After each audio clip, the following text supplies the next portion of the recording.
Assalamualaikum warahmatullahi wabarakatuh.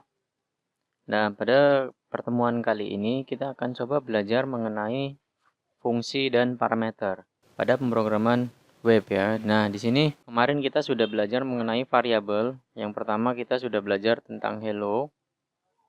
Yang kedua variabel.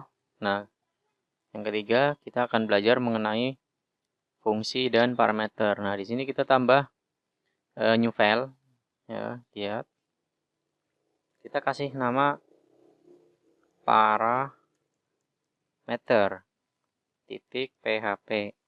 Nah, kita langsung aja bikin tag php di sini. php. Nah, seperti ini.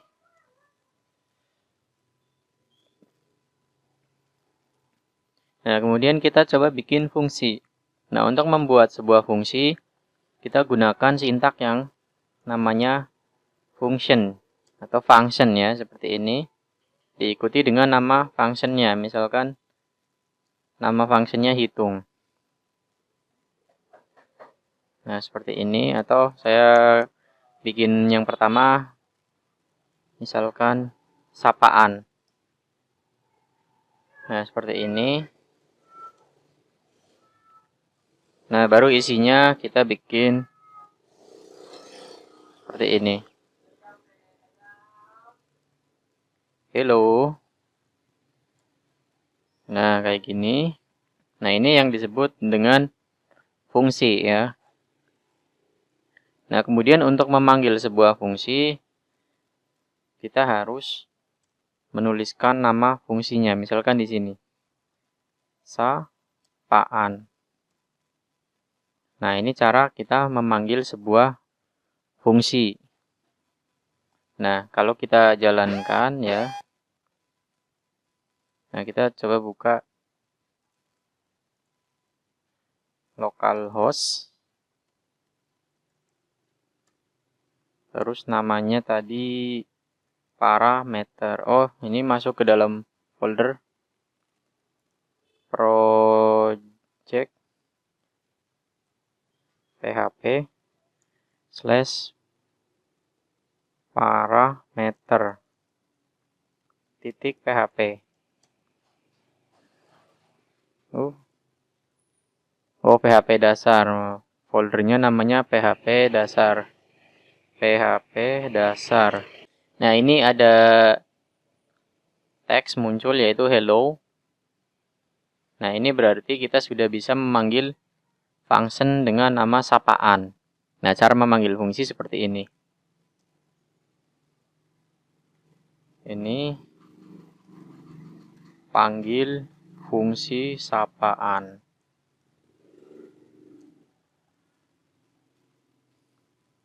Nah, kalau ini fungsi ya. Nah, jadi simpel sekali ya untuk membuat sebuah fungsi. Jadi kita tinggal awali dengan sintak function, terus spasi, nama functionnya apa. Kemudian kita kasih kurung buka tutup. Terus untuk blok kodenya kita kasih kurung kurawal buka tutup. Nah, blok kodenya di sini. Di antara kurung kurawal. Nah, kemudian untuk fungsi yang memiliki parameter, ya kita akan bikin di bawah sini misalkan function. Nah, namanya misal hitung ya yang tadi awal. Nah, di sini kita bikin variabel. Misalkan bilangan 1. Nah, ini variabel pertama. Yang kedua bilangan 2. Nah, baru kita bikin bloknya di sini. Nah, jadi untuk variabel bilangan 1 dan variabel bilangan 2, inilah yang disebut dengan parameter. Nah, jadi nilai yang akan kita dapat dari parameter ini nanti akan kita coba tambahkan di sini. Atau akan kita coba eksekusi dengan proses aritmatika. Nah, di sini kita bikin variabel namanya hasil. Sama dengan variabel bilangan 1 ditambah variabel bilangan 2. Nah, berarti nanti variabel hasil ini dia akan menampilkan hasil penjumlahan dari bilangan 1 dan bilangan 2. Kemudian kita cetak variabel hasilnya. Hasil sama dengan titik. Nah, titik untuk menghubungkan ya hasil. Nah, seperti ini. Ups, salah. Langsung titik koma di sini. Nah, baru kita coba jalankan. Oh, ini kita panggil dulu di sini. Hitung. Nah, ketika kita panggil parameternya, panggil functionnya tanpa parameter, dia akan error karena di sini kita harus memberikan dua nilai untuk dua parameter ini. Misalkan yang pertama kita kasih 10. Nah, koma, yang kedua kita kasih 5. Nah, karena ini kita mau masukkan ke proses aritmatika, jadi untuk pemberian nilainya kita langsung beri angka seperti ini ya. Jadi nanti dia otomatis jadi integer. Nah, kemudian kita jalankan, kita simpan. Kita jalankan lagi, refresh. Nah, di sini ada hello, hasil sama dengan 15. Nah, karena 10 ditambah 5 ya, dia hasilnya 15. Nah, dia masuk ke sini. Untuk hello-nya dia muncul di atas karena tadi metodenya atau functionnya di sini masih dipanggil. Nah, misalkan kita mau mengirimkan parameter dalam bentuk string, itu bisa juga. Nah, di sapaan ini coba kita edit. Kita tambah parameter misalkan nama. Nah, baru di sini hello, koma, plus nama. Nah, seperti ini. Nah, baru di sini ya, di method atau di function parameter kita kasih nilai nama. Nah, seperti ini. Baru coba kita jalankan. Ini kita komen dulu yang hitung. Nah, coba kita jalankan di sini. Refresh. Hello, Nur Hidayat. Nah, jadi seperti itu. Jadi cukup kita bikin sebuah parameter seperti ini, baru kita ketika memanggil functionnya, kita langsung kasih nilainya di sini. Nah, untuk nilai yang akan kita berikan itu nanti menyesuaikan dengan kebutuhan ya. Jadi, kalau kita butuhnya nama, berarti string. Kalau butuhnya angka, berarti integer atau yang lainnya, atau double.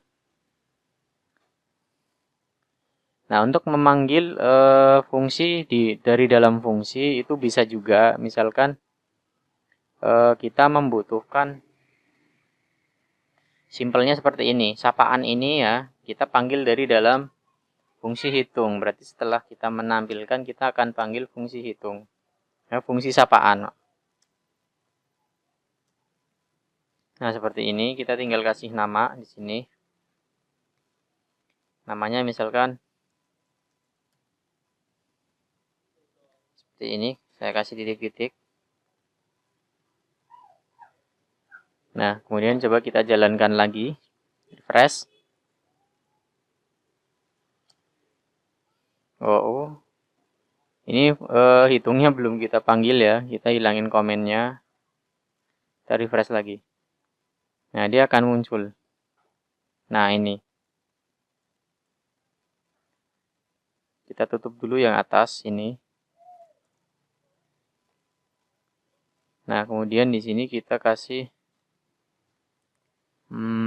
jeda ya biar kelihatan. Misalkan hello, kita kasih apa ya? BR. Nah, coba kita jalankan lagi. Hasil sama dengan 15. Kemudian hello, koma Nur Hidayat. Oh, ini BR-nya salah. Posisinya jangan di sini, tapi di sini. Nah, seperti ini. Kita jalankan lagi.